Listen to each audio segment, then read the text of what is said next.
Hello one, कैसे हैं आप सब। स्वागत है आप सभी का अनअकैडमी के ऑफिशियल यूट्यूब चैनल पर। मैं साहिल चराया तहे दिल से आपका स्वागत करता हूं। सभी को मेरी तरफ से प्यार भरा नमस्कार। जय श्री राम, राधे राधे, सत श्री अकाल। कैसे हैं आप सब गाइस। एंड उम्मीद करता हूं आप सभी लोग बहुत अच्छे होंगे, बहुत अच्छे से अपने एग्जाम के लिए प्रिपेयर कर रहे होंगे। And this is the session of computer, जहां पर हम 1500 प्लस क्वेश्चन सीरीज को कवर कर रहे हैं आपके अपकमिंग एग्जाम को देखते हुए। इससे पहले भी मैंने सेशन ले रखे हैं, वो आपको प्लेलिस्ट में अवेलेबल मिल जाएंगे, उसे कवर जरूर कर लीजिएगा। लास्ट सेशन में हमने 125 तक के क्वेश्चन कवर कर लिए थे और विद डिटेल मैनर में मैं आपको कवर करवा रहा हूँ, ताकि आप अपने एग्जाम में बेहतर वे में क्वेश्चंस को कवर कर पाए। तो चलिए आज के सेशन की शुरुआत करते हैं और कंप्लीटली कवर करने की कोशिश करते हैं। 126 से हम क्वेश्चन को कवर करेंगे, ठीक है, और डिटेल मैनर में करेंगे ताकि आप अपने एग्जाम में बेहतर वे में क्वेश्चंस को कवर कर पाए। सो क्वेश्चन है, डैश इज ए प्राइमरी की one file that also appear in another file. कहने का मतलब क्या है कि डीबीएमएस में दो टेबल है अलग अलग, उनको आपस में कोरिलेट करने के लिए किसकी की जरूरत पड़ती है, ये क्वेश्चन पूछ ले। या फिर ये पूछ ले कि जो पहली टेबल की प्राइमरी की है वो दूसरी टेबल में जाकर क्या कहलाती है, ताकि उसको कोरिलेशन किया जा सके। तो फर्स्ट टेबल की प्राइमरी की ही दूसरी टेबल में जाकर क्या बनती है, फॉरेन की बनती है। तो आपका जो आंसर होगा वो होगा फॉरेन की। ठीक है जी, नेक्स्ट क्वेश्चन पे बढ़ते हैं। Dash is A surfing the web page using A inverted plate with white text on black body.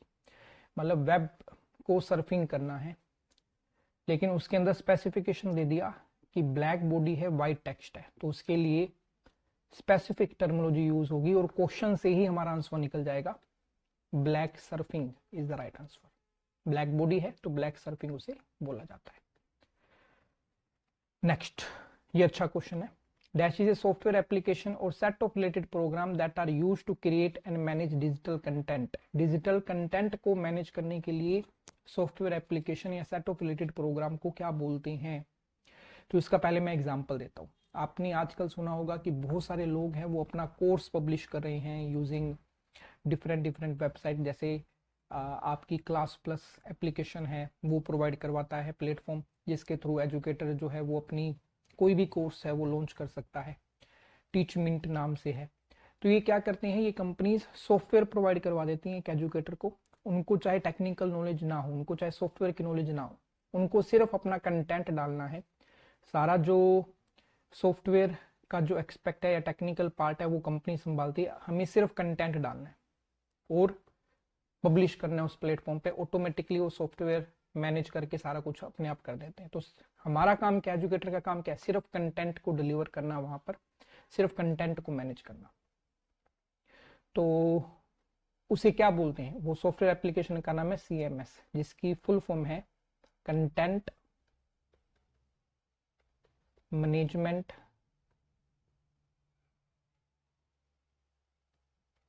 System. ठीक है जी, नेक्स्ट क्वेश्चन पे बढ़ते हैं। Dash provide the mechanism for opening, closing and managing A session between and user application process.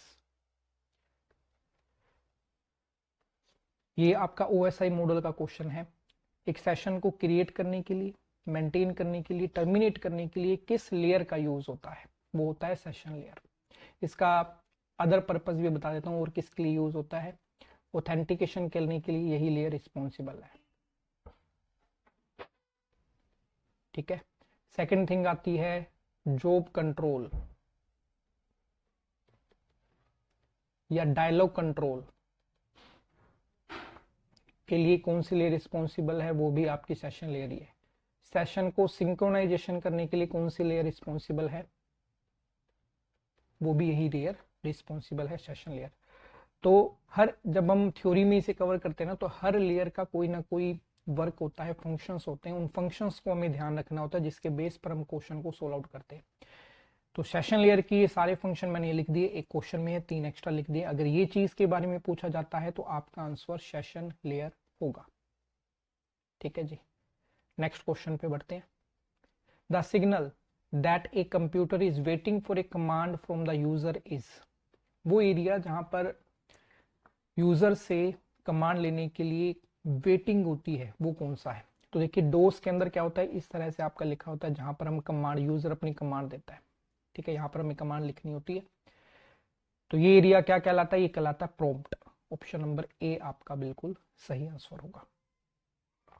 ठीक है जी, next question पे बढ़ते हैं।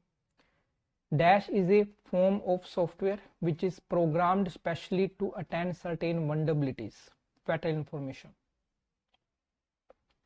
फॉर्म ऑफ सॉफ्टवेयर पूछी है तो आपका सही आंसर होगा exploit. The goal of Dash is to bring down a web server by overloading it with access request। या थोड़ा आसान शब्दों में समझा देता हूं, जब किसी वेबसाइट के ऊपर फेक ट्रैफिक जनरेट करके उस वेबसाइट के सर्वर को क्रैश किया जाता है तो वो किस तरह का अटैक कहलाता है। अब जनरल वे में आपने देखा होगा एसबीआई का जब रिजल्ट आता है, अब ये तो रियल है, वहां पर रियल आपका ट्रैफिक जनरेट होता है। उसका एक एग्जांपल देता हूँ जिससे फिर फेक वाली बात आपको समझ में आ जाएगी।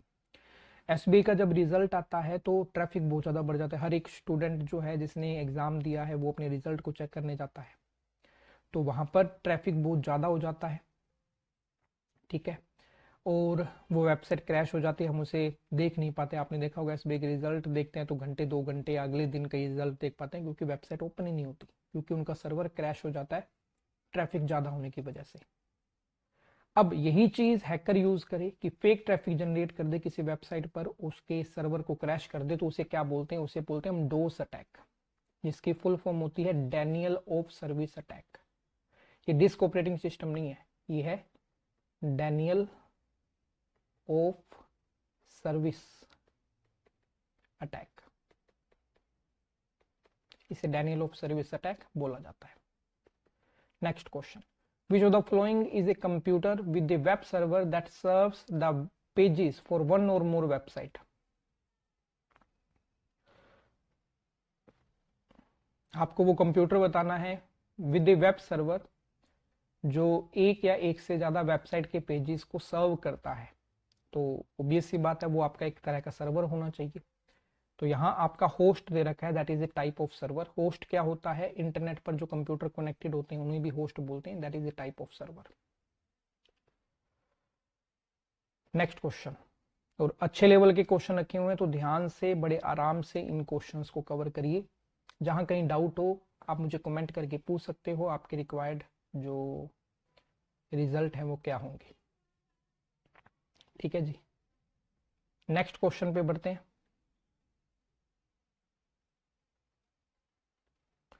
Dash is a software application used to protect a single internet connected computer from intruder. जो अनऑथराइज्ड एक्सेस से कंप्यूटर को बचाती है वो आपको बतानी है कौन सी आपकी सॉफ्टवेयर एप्लीकेशन है, या फिर that is also combination of hardware and software. जो अनऑथराइज्ड एक्सेस से कंप्यूटर को बचाता है उसे बोलते हैं फायरवॉल, पर्सनल फायरवॉल। और मैंने आपको क्वेश्चन ये में भी पहले भी करवाया हुआ और आपको मैंने बताया है कि ये क्वेश्चन अक्सर एग्जाम में पूछा जाता है, तो इसे आप कवर अप जरूर जरूर करें। ठीक है जी, नेक्स्ट क्वेश्चन पे बढ़ते हैं। A network that allow different companies to set up their own network is known as।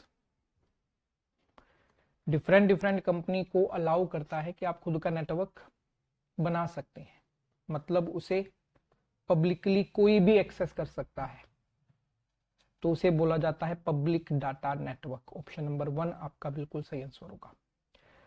और आपके लिए इंपॉर्टेंट इंफॉर्मेशन भी है,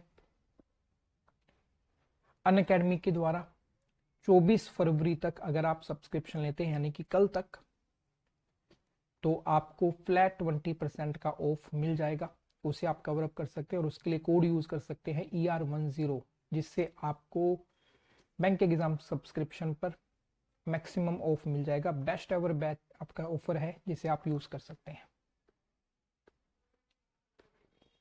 next question, dash is A note open act x proxy server और फायरवॉल। या फिर आपसे ये पूछ सकता है किसी भी नेटवर्क में एज ए एंट्रेंस और एग्जिट पॉइंट किसका यूज होता है, जो कि एक प्रोक्सी सर्वर या फायरवॉल का यूज कर सकते हैं। ये एंटर और एग्जिट पॉइंट ही होते हैं। तो वो डिवाइस है आपकी गेटवे, डिफरेंट डिफरेंट नेटवर्क को जोड़ने के काम आती है।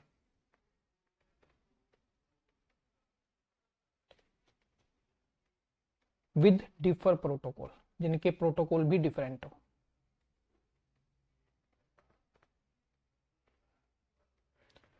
तो ये भी पूछ ले तब भी आपका आंसर गेटवे होगा। सेकेंडली आपसे पूछ ले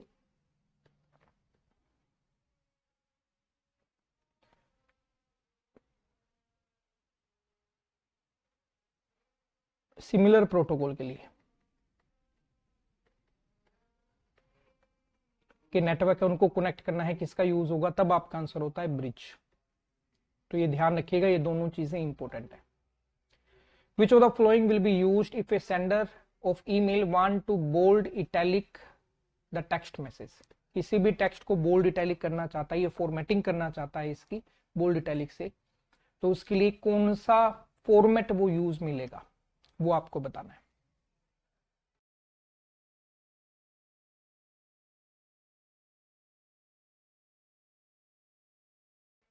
तो उसके लिए जो फॉर्मेट यूज होता है वो रिच टेक्स्ट होता है। जो आपकी वर्ल्ड पैड की फाइल है ना, उसका एक्सटेंशन भी होता है .rtf, जिसकी फुल फॉर्म होती है रिच टेक्स्ट फॉर्मेट।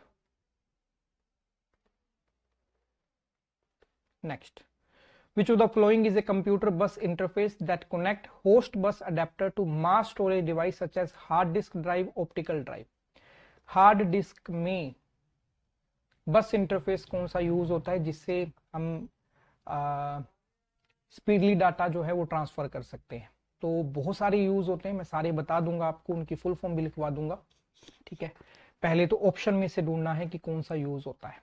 तो ऑप्शन के अकॉर्डिंग जो हमें दे रखा है वो है साटा, सीरियल एडवांस टेक्नोलॉजी अटैचमेंट। अब बहुत सारे अलग अलग बस इंटरफेस यूज होते हैं, तो वो सारे बता देता हूं जो कि इंपॉर्टेंट है।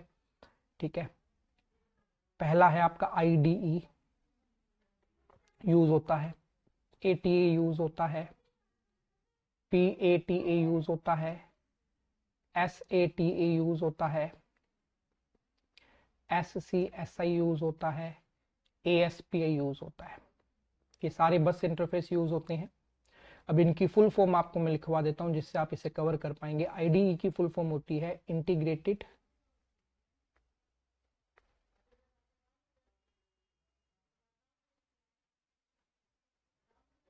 Development equipment.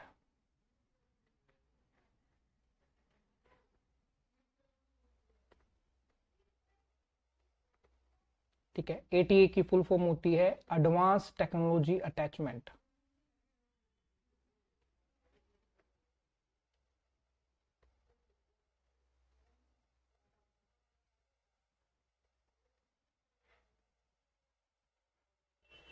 पाटा की फुल फॉर्म होती है parallel advance technology attachment.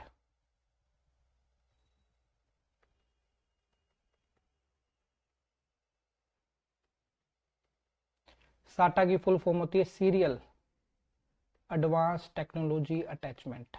SCSI की फुल फॉर्म होती है स्मॉल कंप्यूटर सिस्टम इंटरफेस।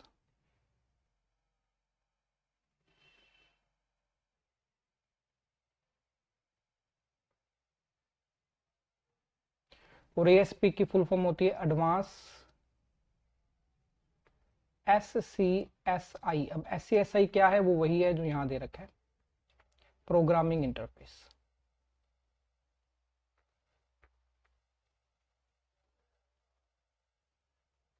तो इनमें से सबसे एडवांस्ड या लेटेस्ट कौन सा है, ASPI है, और प्रोग्रामिंग इंटरफेस को बताता है जी। ठीक है जी, तो ये फुल फॉर्म काफी इंपॉर्टेंट है एग्जाम के पॉइंट ऑफ व्यू से, इन्हें आप कवर कर सकते हैं, या ये नाम पता होना जरूरी है जो हार्ड डिस्क में बस इंटरफेस में यूज होते हैं। Next question, a set of flip flop integrated together is known as what. Flip flop का कॉम्बिनेशन क्या कहलाता है, उसे बोलते हैं हम रजिस्टर। अब फ्लिप फ्लॉप क्या होता है, ये मेमोरी यूनिट होते हैं, स्मॉल डिजिटल इलेक्ट्रॉनिक सर्किट होते हैं जो सिंगल बाइनरी बिट को स्टोर करते हैं।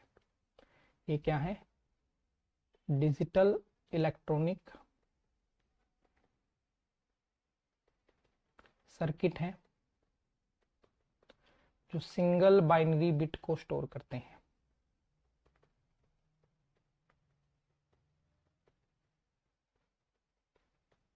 सिंगल बाइनरी बिट का मतलब क्या है, सिंगल 0 या 1, ये आपका सिंगल बाइनरी बिट को बताता है। अब मान लो 8 बिट रजिस्टर है तो इसका मतलब है उसमें 8 फ्लिप फ्लॉप होंगे। ठीक है जी। Next, a PC productivity tool that manipulate data organized in row and column is called what? जो डाटा को रो और कॉलम में करता है, पीसी प्रोडक्टिविटी टूल है। हम इसका यूज भी करते हैं बेसिकली। आप यूज करते हो एमएस एक्सेल, जिसमें डाटा आपका रो और कॉलम में रहता है और इसके इंटरसेक्शन को हम सेल बोलते हैं। तो ये स्प्रेडशीट प्रोग्राम होता है जी। ऑप्शन नंबर 1 आपका बिल्कुल सही आंसर होगा। Ethical hacker who use their skill to secure the integrity of computer system or network is called what? उसे क्या बोलते हैं? Ethical hacker को किस नाम से जाना जाता है?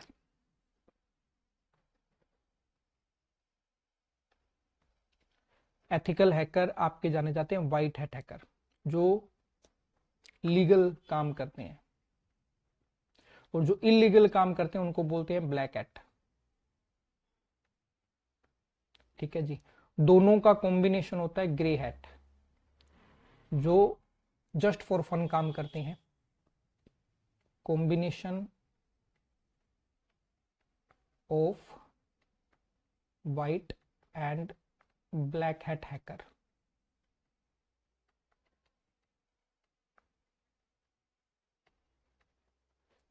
ग्रीन हैट ये आपके न्यूबीज होते हैं, ठीक है, जो सीख रहे होते हैं हैकिंग। पिंक हैट होते नहीं है। Remote control that is use to turn on और off some system is called what? उसे क्या बोला जाता है वो बताना है। तो ये फैक्ट इंफॉर्मेशन है, उसे बोला जाता है जी इंटरफेस। ऑप्शन नंबर 2 आपका बिल्कुल सही आंसर होगा। Which language is use for artificial intelligence? तो इसके लिए मैंने एग्जाम में अपने कोर्सेज में या क्वेश्चन पूछा जाता है तो 3 अपने को ध्यान रखनी है जो आर्टिफिशियल इंटेलिजेंस के लिए लैंग्वेज यूज में ली जाती है। तो पहली है आपकी लिस्प, जिसकी फुल फॉर्म होती है लिस्ट प्रोसेसिंग।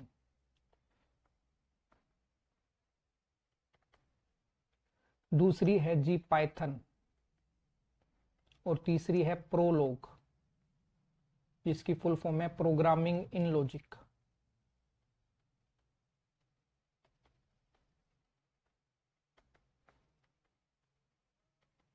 तो यहां पर आपका आंसर हो जाएगा option number 4, Prolog is the right answer.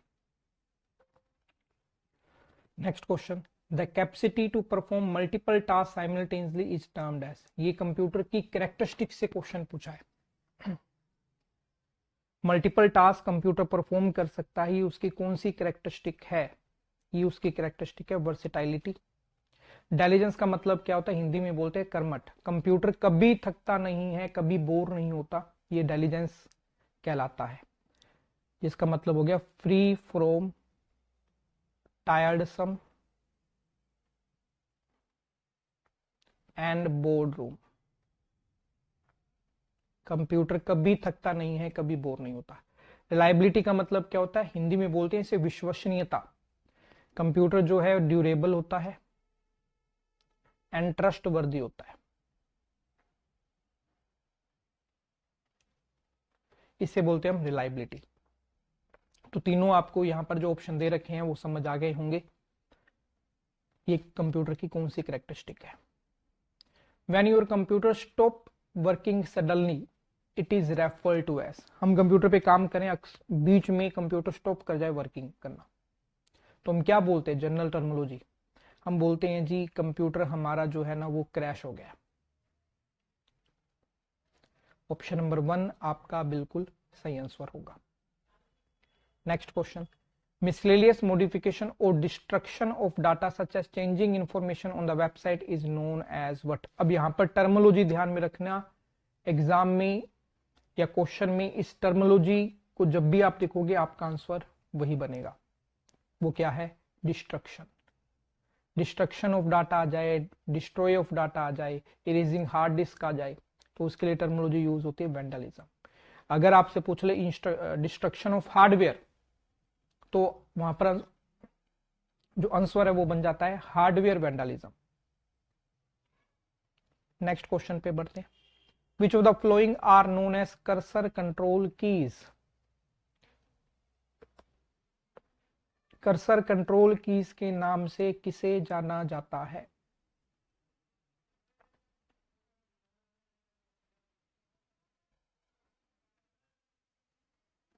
तो कर्सर कंट्रोल कीज कहलाती है आपकी एरो कीज, ठीक है। मेनली नेविगेशन कीज जो होती है ना वो कर्सर को कंट्रोल करती है, उसके मूवमेंट को कंट्रोल करती है। अब नेविगेशन कीज बहुत सारी होती हैं, मैं सारी लिखवा देता हूं। पहली तो आपकी एरो कीज आ जाएंगी,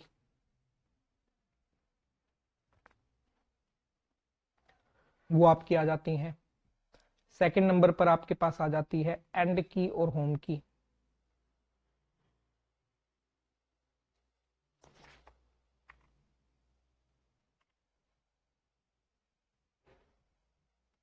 थर्ड नंबर पर आ जाती है आपकी page up and page down की।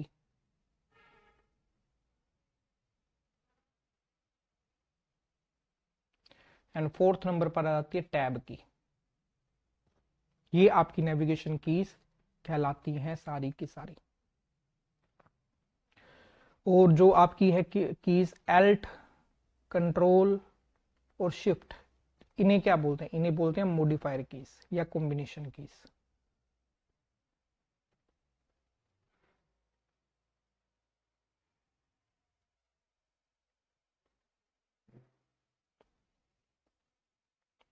Next question, a technique that extend storage capacity of main memory beyond the actual size of main memory is called what? जो रैम की storage capacity को बढ़ा दे। अब रैम की स्टोरेज कैपेसिटी कैसे बढ़ेगी? जब रैम हमारी फुल हो जाएगी तो हार्ड डिस्क का कुछ part as a RAM use होगा, उसे क्या बोलते हैं? Virtual memory. अब यही क्वेश्चन मैंने मे भी आपको इस सीरीज में पहले भी करवाया हुआ है, लेकिन तब वर्डिंग अलग थी, अब वर्डिंग अलग है। A mistake in an algorithm that cause incorrect result is called what? Result आए लेकिन इनकरेक्ट आए, उसे क्या बोलते हैं?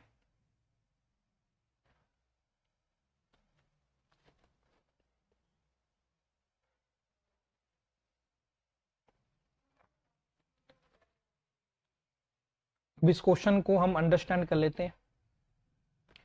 देखिए, रिजल्ट आ रहा है, गलत आ रहा है, जब आपकी सिंटैक्स प्रोसीजर या कंपाइलर आएगी तब आपका रिजल्ट ही नहीं आएगा। लॉजिकल की एरर कहलाएगी जब आपका इनकरेक्ट रिजल्ट आता है। अब एग्जांपल बताता हूं, मान लो आप टेबल प्रिंट करवा रहे हो, टेबल तो 10 तक प्रिंट होते हैं, लेकिन आपने लॉजिक गलत लगाया और टेबल 5 तक की प्रिंट हो रही है, तो लॉजिक की गलती है। या किसी भी नंबर को गलती से आपने 0 से डिवाइड कर दिया, तो वो आपका क्या होगा? इनफाइनाइट उसका रिजल्ट आता है, तो वो लॉजिक आपने गलत लगा दिया, तो आपका जो रिजल्ट है वो गलत आ रहा है, तो ये लॉजिक की एरर कहलाती है। नेक्स्ट क्वेश्चन,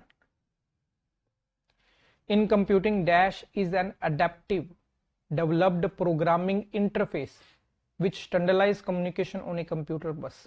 अब आपको प्रोग्रामिंग इंटरफेस बताना है हार्ड डिस्क के लिए। अभी मैंने थोड़ी देर पहले ही आपको हार्ड डिस्क के सारे बताए थे, उसमें से बताओ प्रोग्रामिंग इंटरफेस कौन सा था। अब उसके अकॉर्डिंग हमारा आंसर आ जाएगा। और आपको फुल फॉर्म ध्यान है तो भी आप कवर कर सकते हो, that is ASPI। Full form फिर से लिख देता हूं, एडवांस SCSI प्रोग्रामिंग इंटरफेस।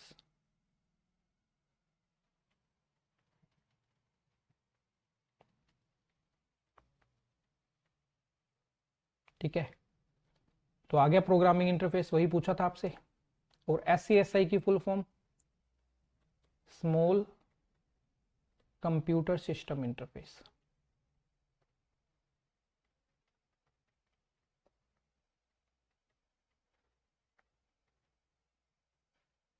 ठीक है जी, डन है, ये वाला क्वेश्चन क्लियर हो गया। नेक्स्ट क्वेश्चन पे बढ़ते हैं। An intelligent hub that has the ability to determine the destination of a packet sent across the network is called what? उसे क्या बोला जाता है?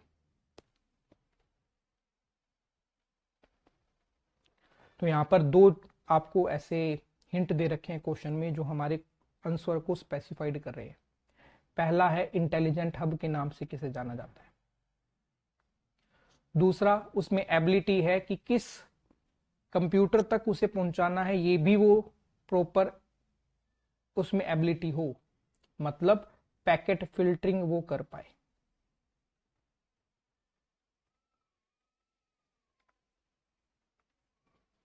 तो वो होता है जी आपका स्विच। ऑप्शन नंबर 2 आपका बिल्कुल सही आंसर है। An attacker outside your network pretend to be a part of your network or legal terminal is called what? वैसे वो आपका एक्चुअल टर्मिनल नहीं है उस नेटवर्क का, प्रिटेंड कर रहा है कि वो भी आपका लीगल टर्मिनल है, एक्चुअल टर्मिनल है, एक्चुअल में वो फेक है। तो जब भी बहरूपिया बनने की बात आए तब हमारा आंसर क्या होता है? स्पूफिंग। तो यहां पर आपको दे रखा है आईपी स्पूफिंग। जो स्पूफिंग है वो 3 टाइप की होती है। पहला आईपी के द्वारा करवाई जाती है, दूसरा डीएनएस के द्वारा करवाई जाती है, और तीसरा एआरपी के द्वारा करवाई जाती है। इनकी फुल फॉर्म लिख देता हूं। ये वाली तो कॉमन है पहली, दैट इज इंटरनेट प्रोटोकॉल। ये है domain name system.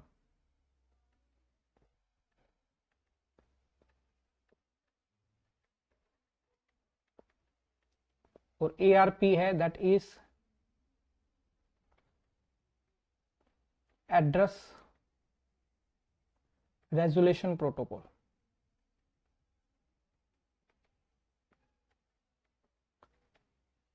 ARP protocol का मेन पर्पस क्या होता है? आईपी को मैक एड्रेस में कन्वर्ट करना, वो इसका मेन काम है।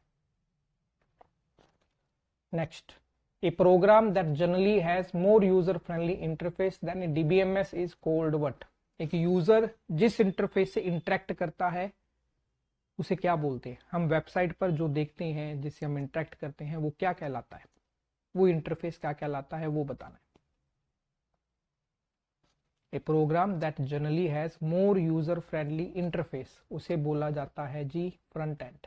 और बैक एंड क्या होता है? जहां पर हमारा डाटाबेस रहता है, उसे हम बैक एंड बोलते हैं। A collection of conceptual tool for describing data relationship semantic constraint is referred as what? उसे क्या बोला जाता है? तो यहां पर टर्मोलॉजी ध्यान में रखिएगा जो इंपॉर्टेंट है एग्जाम के पॉइंट ऑफ व्यू से। जब भी आपसे क्वेश्चन में पूछ ले कॉन्सेप्चुअल टूल या फिर एब्स्ट्रैक्ट मॉडल,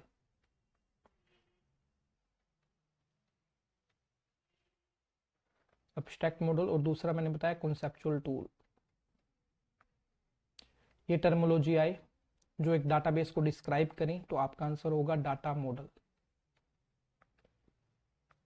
स्टूडेंट को जनरली डाउट होता है डाटा मॉडल और स्केमा में, कब डाटा मॉडल आंसर देना है, कब स्केमा देना है। तो डाटा मॉडल के लिए तो ये हो गया। स्केमा के लिए क्या ध्यान रखना है? जब भी क्वेश्चन में आ जाए लॉजिकल स्ट्रक्चर ऑफ डाटाबेस,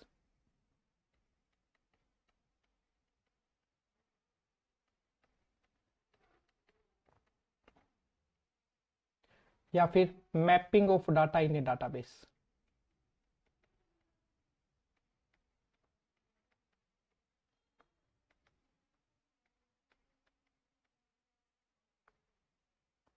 उसे क्या बोलते हैं? उसे बोलते हैं हम स्केमा। तो ये दो टर्मिनोलॉजी ध्यान रखिएगा, अक्सर एग्जाम में यहीं पर स्टूडेंट को डाउट क्रिएट होता है। ठीक है जी, नेक्स्ट क्वेश्चन पे बढ़ते हैं। Which is an open source development environment to develop dynamic web page. इनमें से ओपन सोर्स कौन सा है for creating dynamic web page. अब ओपन सोर्स क्या होता है ये मैंने पहले भी डिफाइन कर रखा है, अब भी बता देता हूं। ओपन सोर्स जिसमें सोर्स कोड फ्री में अवेलेबल होता है और कोई भी यूजर है वो उसे मॉडिफाई कर सकता है, फ्री ऑफ कॉस्ट रीडिस्ट्रीब्यूट कर सकता है। जैसे मैंने आपको एग्जांपल बताया था वहां पर एंड्रॉइड का और आईओएस का, याद आ गया होगा। अगर आपने वो पहले वाले क्वेश्चन इस सीरीज के नहीं किए हैं तो कर लेना, मैं डिटेल में करवा रहा हूं तो आपको ये सारे क्वेश्चन के आंसर मिलते रहेंगे। तो यहां पर वो है पीएचपी,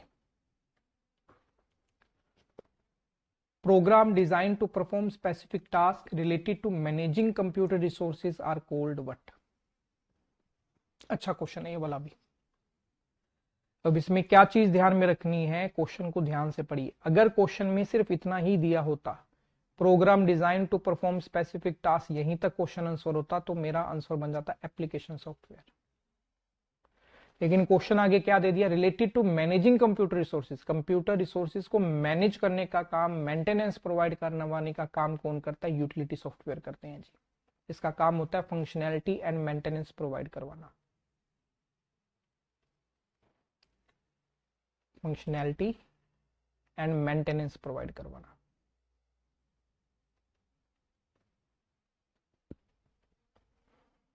जितने भी सॉफ्टवेयर हमारे कंप्यूटर में प्री इंस्टॉल्ड मिलती हैं जिनको हम अनइंस्टॉल नहीं कर सकते, वो यूनिटी सॉफ्टवेयर में आते हैं। जैसे word pad, note pad, paint, window media player, window defender, disk cleaner, ये सारे के सारे यूटिलिटी सॉफ्टवेयर हैं जिनको हम अनइंस्टॉल नहीं कर सकते। ठीक है जी, क्लियर है। और आपका कोई भी डाउट हो आप कमेंट करके पूछ सकते हो। और सेशन अच्छा लग रहा है तो इसे लाइक और शेयर जरूर करेगा अपने फ्रेंड्स के साथ, ताकि मैक्सिमम कैंडिडेट कवर कर पाए, डिटेल के साथ क्वेश्चन को कवर कर पाए। और इसी तरह की डिटेलिंग मेरी अनअकैडमी प्लस की क्लासेस में भी होती है, थ्योरी में, प्रैक्टिस सेशंस में। तो उसके लिए आप ER10 कोड यूज करके अनअकैडमी पर जुड़ सकते हो। और अभी 25% ऑफ का ऑफर भी चल रहा है, ये ऑफर है जिसे आप एक्सेस कर सकते हो और प्रॉपरली अपनी एग्जाम की तैयारी अनअकैडमी टीम के साथ कर सकते हो, जिसे हम बिल्कुल शुरुआत से आपके सिलेक्शन तक आपके साथ रहेंगे और आपको टोटली प्रिपेयर करवाएंगे आपके एग्जाम के लिए। बड़े अब अगले क्वेश्चन पर, विच of the flowing memory chip is faster. कौन सी मेमोरी चिप है वो फास्टर होती है, रैम का टाइप पूछा है, वो होती है SRAM, जिसकी फुल फॉर्म है स्टैटिक रैंडम एक्सेस मेमोरी।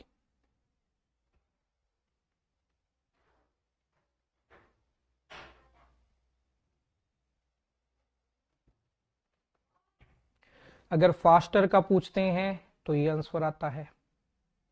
अगर आपसे पूछ लें भाई ऐसी कौन सी आपकी रैम है या मेमोरी है जिसे बार बार रिफ्रेश करने की जरूरत पड़ती है, तब आंसर आता है DRAM, जिसकी फुल फॉर्म है डायनेमिक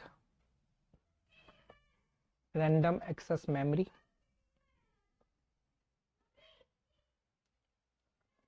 और क्वेश्चन में क्या पूछा जाता है, ऐसी मेमोरी जिसे बार बार रिफ्रेश करने की जरूरत पड़ती है, तब ये आंसर आता है need refresh many time.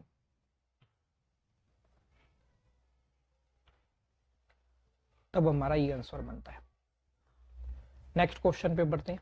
Which of the following sign is use to specify cell range. MS Excel में सेल रेंज को डिनोट करने के लिए कौन सा सिंबल यूज में लिया जाता है, मैं एक एग्जांपल के थ्रू बता दूंगा जिससे आप इस क्वेश्चन को कवर कर पाएंगे। तो सेल रेंज के लिए हम यूज करते हैं कोलन। एग्जांपल देखिए, जैसे मुझे सम करना है और A1 से A10 तक सारे जितने सेल हैं उसके अंदर जो भी वैल्यू है उसको करना है। तो एक तो तरीका ये है कि मैं सेल रेंज दे दूं तो A1 से A10 ले लेगा, या फिर आपको सारे लिखने पड़ेंगे A1 A2 A3 A4 A5, उसको सेपरेट करना पड़ेगा कोमा से। तो इतना बड़ा क्यों लिखना है जब हम सेल रेंज का यूज कर सकते हैं।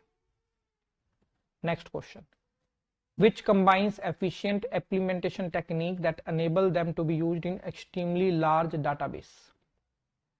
extremely large database में वो टेक्निक बतानी है जिससे उसे बनाया जाता है, तो उसके लिए क्या करना होगा, डाटा एनालिसिस करना होगा। डाटा एनालिसिस के लिए कौन सी टर्मिनोलॉजी यूज होती है, अगर आपको वो पता है तो आप आंसर कर सकते हो। तो फर्स्ट क्लास जो इस सीरीज की है उसमें मैंने इसके ऊपर बहुत बार आपको डिटेल दी, अलग अलग टाइप के क्वेश्चन करवाए हैं। तो डाटा एनालिसिस के लिए क्या टर्मोलॉजी यूज होती है, आप कमेंट भी कर सकते हैं रिक्वायर्ड अपना आंसर। जो भी कैंडिडेट लाइव क्लास को कवर कर रहे हैं आप साथ साथ अपने कमेंट भी कर सकते हैं। Data mining is the right answer.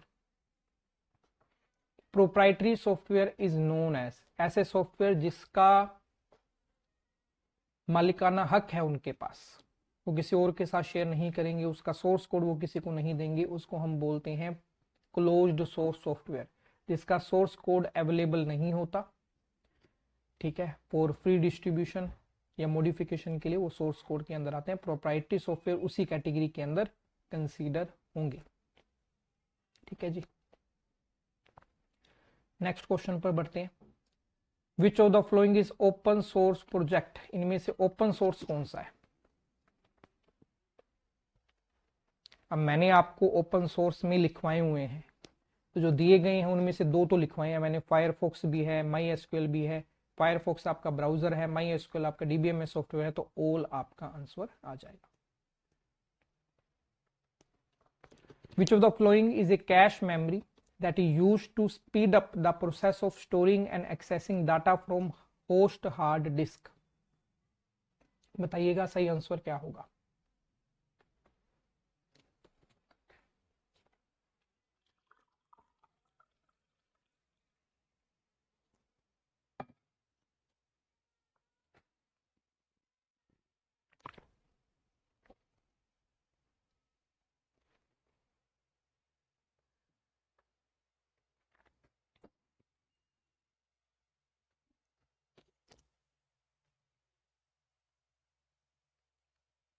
तो देखिए कैश मेमोरी के बारे में बताना है तो डिस्क कैशिंग आपका बिल्कुल सही आंसर होगा। क्वेश्चन के थ्रू ही हमारा ये आंसर आ रहा था।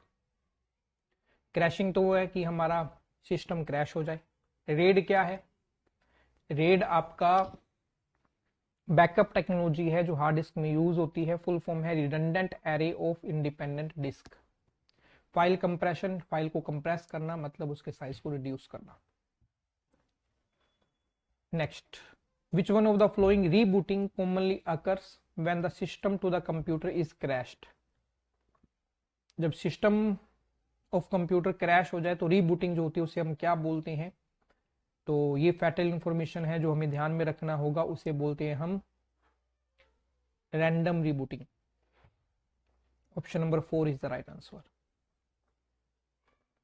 Next, which of the following is a program that uses a variety of different approaches to identify and eliminate spam। Spam को एलिमिनेट करता है आइडेंटिफाई करके।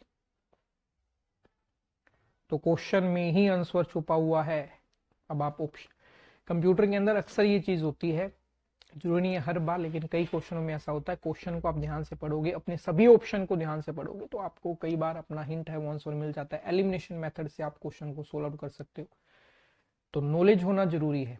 ऐसा वो नहीं चलेगा कि यार 1000-2000 क्वेश्चन कर लिए, चल भाई कंप्यूटर हो गया तैयार। अगर पासिंग मार्क्स से लेनी है फिर तो ठीक है 1000-2000 क्वेश्चन कर लो, लेकिन अगर आसान सब्जेक्ट है, कंप्यूटर आपको लगता है आसान है, तो मैक्सिमम मार्क्स जनरेट करने, क्योंकि कंप्यूटर ज़्यादातर मेंस में आता है और मेंस में एक एक नंबर की वैल्यू होती है। तो इसलिए कंप्यूटर के अंदर मैक्सिमम मार्क्स जनरेट करने की कोशिश करनी है, इसीलिए कंप्यूटर को मैं डिटेल में कवर करवा रहा हूँ। और जब मैं प्लस पर या अनअकैडमी पर जो पेड क्लास होते हैं वहां पर कंप्यूटर करवाता हूँ, तो लगभग 2.5 से 3 महीने में हम बैच कवर करते हैं, जिसमें एक क्लास होती है थ्योरी की, एक क्लास होती है प्रैक्टिस की। दोनों का कॉम्बिनेशन करोगे तो पूरा सिलेबस आपका कवर हो जाता है। तो अपने एग्जाम से पहले इसे एक बार कंप्लीट कर लें ताकि मेंस में बर्डन क्रिएट ना हो। तो सभी को ये रिकमेंडेशन होती है कि आरआरबी का एग्जाम आपका आने वाला है। अगर आप आरआरबी के लिए प्रिपेयर करना चाहते हैं या ऐसा कोई एग्जाम जिसमें कंप्यूटर अवेयरनेस आता है, तो अभी से इसे प्रिपेयर करो ताकि आप इसे कवर कर पाओ। और अभी अनअकैडमी पर मेरे बैचेस भी चल रहे हैं। अगर आप थ्योरी करना चाहते हो तो उसके लिए आप या बाद में करोगे तब भी आप रिकमेंडेड बैच के नाम ध्यान रख लो। थ्योरी के लिए आपको करना है फाउंडेशन बैच, इसके 5 से 6 पार्ट आएंगे, 2.5 से 3 महीने में पूरा होता है, तो अलग अलग पार्ट में मिलता है। और प्रैक्टिस के लिए आपको करना है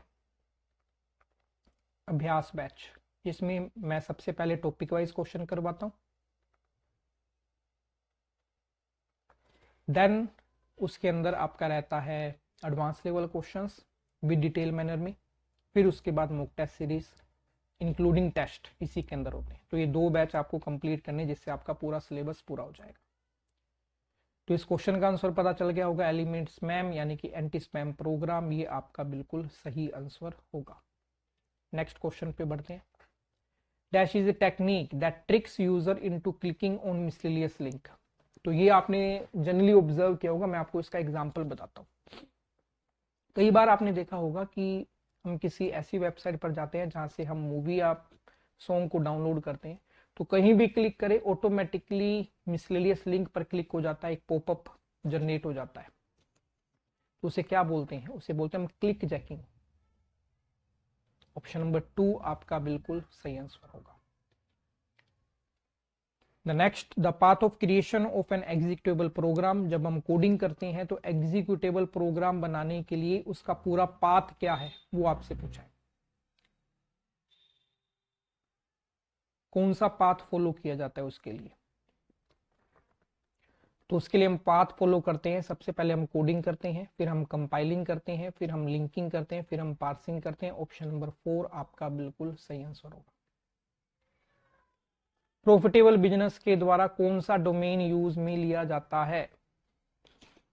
प्रॉफिटेबल बिजनेस के द्वारा कौन सा डोमेन नेम यूज में लिया जाता है? तो प्रॉफिटेबल बिजनेस के द्वारा यूज में लिया जाता है .com, जिसकी फुल फॉर्म होती है कमर्शियल।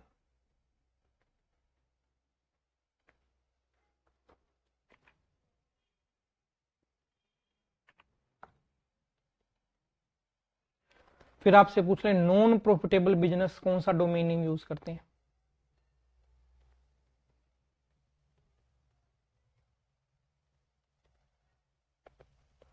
वो यूज करते हैं .org, जिसकी फुल फॉर्म होती है organisation.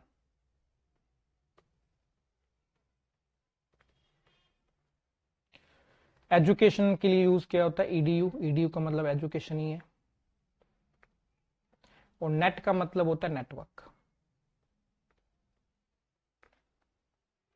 Next question, A list of rule for transferring data over the network is called what? Network पर डाटा कम्युनिकेशन करने के लिए जो रूल्स फॉलो होते हैं उसे क्या बोलते हैं? और ये जरूरी है, जब नेटवर्क पर डाटा ट्रांसफर करेंगे तो इन रूल्स का होना जरूरी है, यानी कि प्रोटोकॉल का होना जरूरी है। A coding language that is compatible with Windows Server, which is used to increase functionality on a website or to work with a database is known as। Windows के साथ कंपैटिबल कोडिंग लैंग्वेज कौन सी है जो website की functionality को बढ़ाती है plus database के साथ भी काम कर सकती है, मतलब जिसका इन्वेंटर जो है वो माइक्रोसॉफ्ट कंपनी है। तो आपने जर्नल इसका नाम सुना होगा, जर्नल इससे बोला जाता है .net, और यहाँ पर उसे कंप्लीट अगर नाम करूँ तो वो होता है ASP.NET। तो यहाँ पर आपका ASP दे रखा है, वो आपका आंसर है, जिसकी फुल फॉर्म है एक्टिव सर्वर पेज। सर्वर के साथ कंपैटिबल होता है, डाटाबेस के साथ कंपैटिबल होता है, उसी के अकॉर्डिंग हमें अपना आंसर देना था। नेक्स्ट क्वेश्चन पे बढ़ते हैं।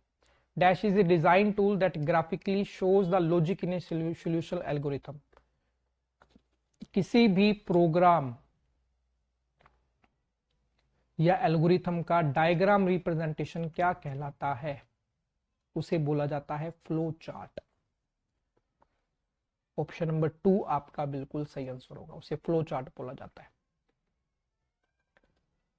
डैश आइकन और bold message heading indicated that the email message has not been read. मान लो हमारे पास ईमेल आया और हमने उसे अभी रीड नहीं किया है, तो उसके आगे उसका एक आइकन होता है, तो वो आइकन कैसा दिखता है वो पूछा है आपसे। तो उसका आइकन कैसा दिखता है वो पूछा है।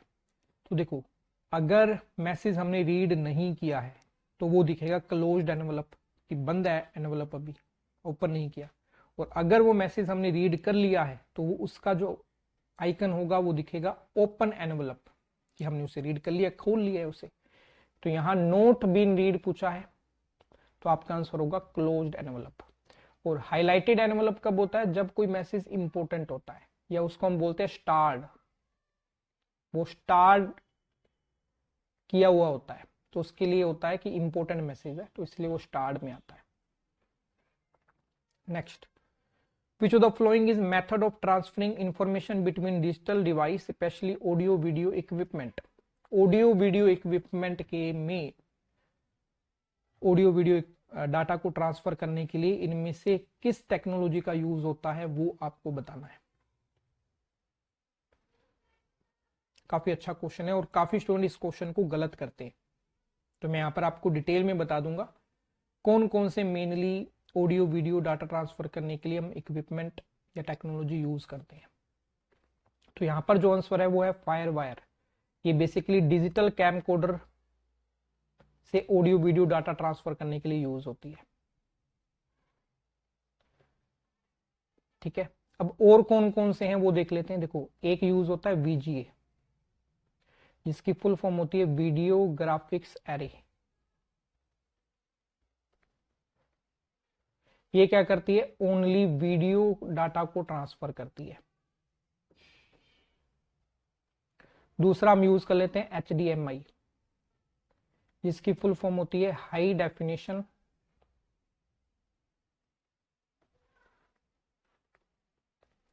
Multimedia interface.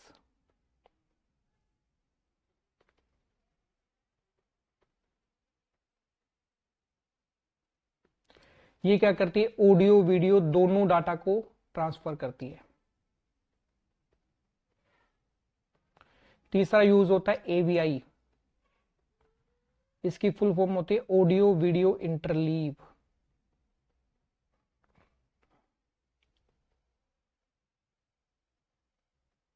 ये भी बोथ ऑडियो एंड वीडियो को ट्रांसफर करती है। और तीसरा है आपकी फायर वायर, जो डिजिटल कैमकोडर में यूज होती है, जो मैं पीछे लिखवा चुका हूं। इसका IEEE स्टैंडर्ड भी पूछ लेते हैं कि इसका IEEE स्टैंडर्ड बताओ, वो होता है IEEE 1394। ये भी ऑडियो वीडियो डाटा ट्रांसफर करती है डिजिटल कैमकोडर से। तो क्लियर है, ये चार यूज होते हैं। अब आप क्वेश्चन को ध्यान से देखो, इन चारों में से एक ही दे रखा है आपको, तो आपका आंसर क्या होना चाहिए था, फायर वायर। अगर आपको ये चार पता होते तो आप इस क्वेश्चन को आराम से कर सकते थे। अब IDE SCSI क्या है, ये तो भी बस इंटरफेस है हार्ड डिस्क के लिए, वो तो आंसर नहीं होंगे। USB, ये है यूनिवर्सल सीरियल बस, ये पोर्ट के रूप में यूज होता है। कोई भी हमें अपना कीबोर्ड माउस प्रिंटर जोड़ना है अपने कंप्यूटर के साथ, आजकल हम इसका यूज करते हैं। मोबाइल डिवाइस को कंप्यूटर के साथ जोड़ना है तो हम USB का यूज करते हैं। तो ये ऑडियो वीडियो के लिए तो नहीं है। क्लियर है, तो नॉलेज होना बहुत इंपॉर्टेंट है। नेक्स्ट क्वेश्चन पे बढ़ते हैं। Which of the following is a specification that combines audio and video into single digital interface? Audio video को कंबाइन कौन करता है और ट्रांसफर करने के काम आता है?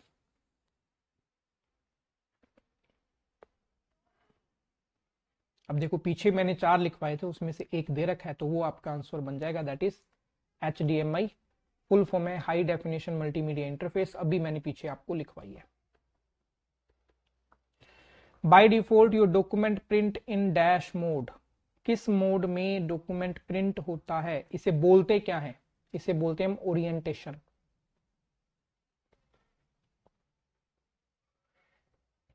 दो टाइप का आपका पेज का ओरिएंटेशन होता है। एक होता है इस तरीके से, मैं आपको बता देता हूं। दूसरा होता है इस तरीके से। हम पेज को इस दो मोड में प्रिंट कर सकते हैं। ये कहलाता है पोर्ट्रेट, ये कहलाता है लैंडस्केप। ये दो ही तरीके के आपके ओरिएंटेशन होते हैं। तो आपको बताना है कि डॉक्यूमेंट किस मोड में आपका प्रिंट होता है बाय डिफॉल्ट। तो बाय डिफॉल्ट तो वो पोर्ट्रेट में होता है। अब आपको ध्यान रखना है एग्जाम के पॉइंट ऑफ व्यू से, लैंडस्केप कब आंसर आएगा। तो अब देखिए, ओनली पावर पॉइंट की जो स्लाइड होती है उसमें लैंडस्केप होता है जी।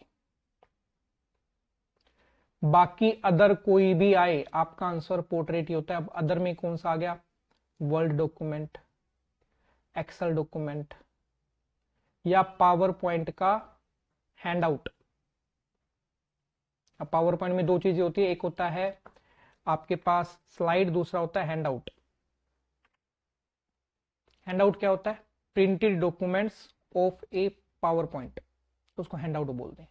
तो इन तीनों में आपका पोर्ट्रेट होगा। तो ध्यान क्या रखना है, अगर आप ऊपर वाला ध्यान रख लो तो नीचे वाला ऑटोमेटिकली आपका क्लियर हो गया कि ओनली पावर पॉइंट की स्लाइड में लैंडस्केप होगा, बाकी सब में आपका पोर्ट्रेट ही आएगा। Next question, dash is a method of providing website content such as news stories और सॉफ्टवेयर अपडेट्स। सॉफ्टवेयर के अपडेट्स या न्यूज स्टोरीज प्रोवाइड करवाने किसी वेबसाइट पर, शॉर्ट न्यूज, निक न्यूज, तो वो इसके किसके थ्रू प्रोवाइड करवाते हैं। अब इस हम कहां पर इसे प्राप्त करते हैं वही बताता हूं। आपने देखा होगा आपके कंप्यूटर के टास्क बार पर एक ऑप्शन आता है जिसके थ्रू आप वेदर की इंफॉर्मेशन या न्यूज, निक न्यूज आपको प्रोवाइड होती है, तो वो किसके थ्रू होती है वही पूछ रहा है आपसे।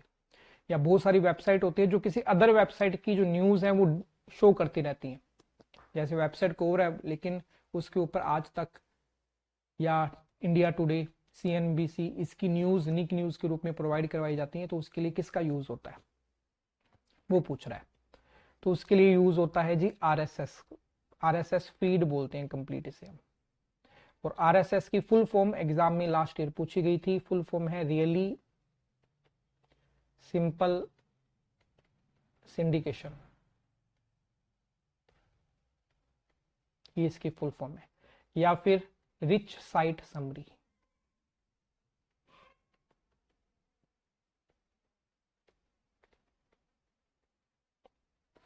Next question, dash is a way to quickly access a favorite website by saving it in your browser। अपने ब्राउजर पर किसी फेवरेट वेबसाइट के लिंक को सेव करना क्या कहलाता है?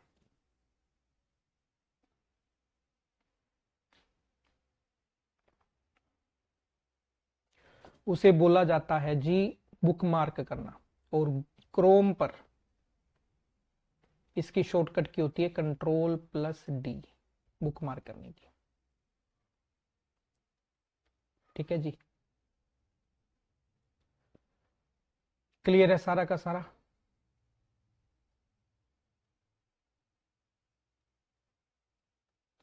अब बुकमार्क पर अलग अलग शॉर्टकट की आती है, वो मैं आपको बता देता हूं। सबसे पहले मैंने आपको बताया बुकमार्क करने की शॉर्टकट की क्या होती है। अगर ऑल टैब को बुकमार्क करना है उसकी शॉर्टकट की क्या होती है? सबसे पहले हो गया बुकमार्क करंट पेज, तो उसकी तो Ctrl+D हो गई। फिर आ गया बुकमार्क ऑल पेज,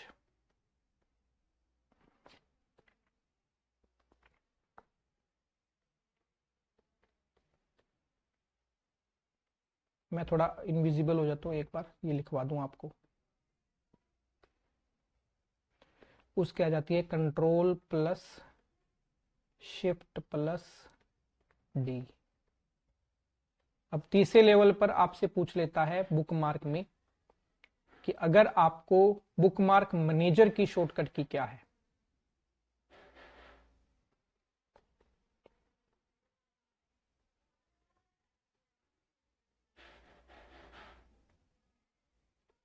वो होती है Ctrl+Shift+O। और तीसरा होता है बुकमार्क बार, होती है उसे शो या हाइड करने की शॉर्टकट की।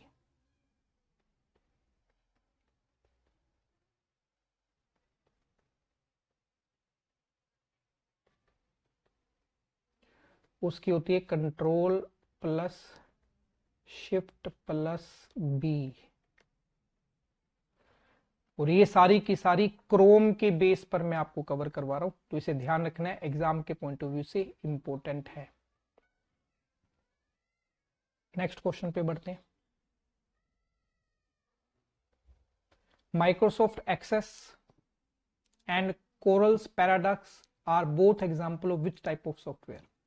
अब माइक्रोसॉफ्ट एक्सेस से पता चल रहा है ये किस टाइप के सॉफ्टवेयर का एग्जांपल है। तो ये है आपका रिलेशनल डाटाबेस सिस्टम, जिसमें डाटा टेबल की फॉर्म में होता है। नेटवर्क डाटाबेस सिस्टम में जो डाटा है वो ग्राफ फॉर्म में रहता है। हिरारिकल में जो डाटा है वो ट्री लाइक स्ट्रक्चर में रहता है। फ्लैट फाइल में फाइल की फॉर्म में डाटा रहता है। तो ज्यादातर जो हम डीबीएमएस सॉफ्टवेयर यूज करते हैं वो यूज होते हैं रिलेशनल। ठीक है, तो आपका आंसर हो जाएगा RDBMS. Next question, individual computer in botnet group is known as what. अब बोटनेट मैंने आपको पहले बताया था और ये एक आंसर मैं डिटेलिंग में बता चुका हूं। आपको बोटनेट पहले समझा देता हूं कि क्या होता है। Botnet is the group of computer या ग्रुप ऑफ ऑटोमेटेड प्रोग्राम या कंप्यूटर जो हैकर यूज करता है किसी भी हैकिंग काम को करने के लिए।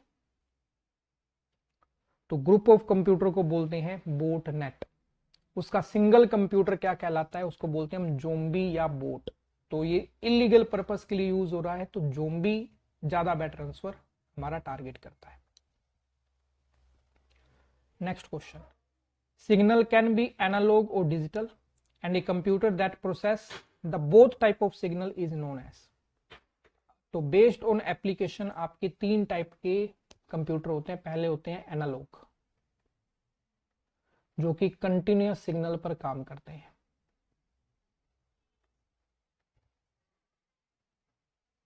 दूसरे होते हैं आपके डिजिटल जो कि डिजिटल या डिस्क्रीट सिग्नल पर काम करते हैं।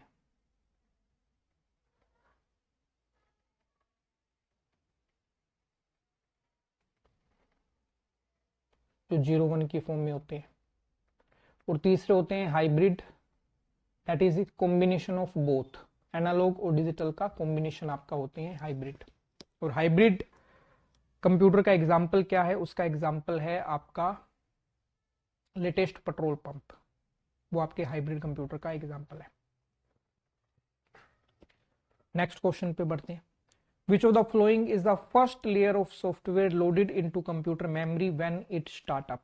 जब हमारा कंप्यूटर स्टार्ट होता है तो वो पहला सॉफ्टवेयर कौन सा है जो रैम में जाता है।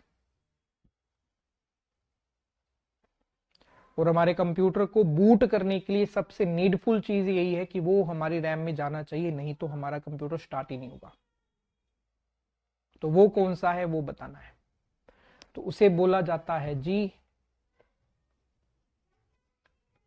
Operating system. ऑप्शन नंबर 4 आपका बिल्कुल सही आंसर होगा। क्लियर है। तो लगभग हमने 180 क्वेश्चन है वो कंप्लीट कर लिए हैं। तो आज के लिए इतने क्वेश्चन ही कवर अप करेंगे।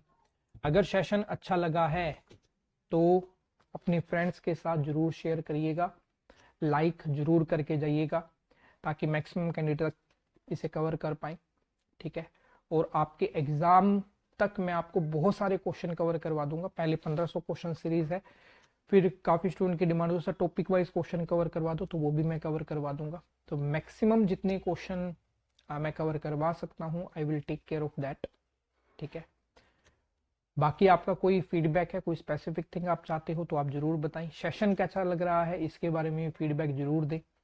ठीक है, क्योंकि उसी से ही हमें मोटिवेशन मिलता है और बेहतर तरीके से वीडियोस बनाने की मैं कोशिश करूंगा। आपको लाइव में भी लाइव सेशन भी होंगे, उसमें आपको सारी चीजें बहुत अच्छे से कवर होंगी। और जब लाइव सेशन प्रॉपरली होगा तब आपका लाइव में जो डाउट है वो भी आप पूछ सकते हो। ठीक है, तो उसको आप टारगेट कर सकते हो। बाकी आपका कोई डाउट है तो कमेंट करके भी आप पूछ सकते हो। I will try as soon as possible आपके कमेंट के आपको आंसर मैं प्रोवाइड करूँ। और अनअकैडमी प्लस पर आने के लिए ER10 कोड यूज कर सकते हैं for maximum rebate and discount. And अभी जो ऑफर चल रहा है वो भी आपको एक बार शेयर फिर से कर देता हूँ। ये आपका ऑफर है जिसके थ्रू आप flat 25% of on bank exam subscription आप ले सकते हैं। ठीक है, और बाकी डिटेल आपको स्क्रीन पर शेयर हो रही है जिसे आप टारगेट कर सकते हैं। So thank you very much everyone for today session. See you soon in the next class और कवर करेंगे अपने कंप्यूटर को। ओके जी, बाय बाय, टेक केयर।